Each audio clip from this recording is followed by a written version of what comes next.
Thank you Babu.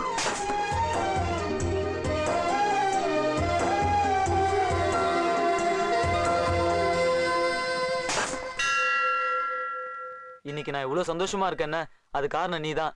ரொம்ப thanks Brahma. என்ன ஆச்சரியமா இருக்கா? இந்த 5 தேங்காய் மட்டும் இல்ல, இனிமே ஆயுசு பூரா உனக்கு மட்டும்தான் தேங்காய். நான் உங்களை சாரி கேட்க சொல்லணும்னு நினைச்சேன். இப்போ நான் சொல்றேன். ஐ ஆம் வெரி சாரி பிரம்மா. நாங்க 2 பேரும் உங்களை உயிருக்கு உயிரா லவ் பண்றோங்க. முடியாது. Why not? ஏன் முடியாது? 2 வைஃப் இருக்கும்போது 2 ஹஸ்பண்ட் கூடாது என்ன?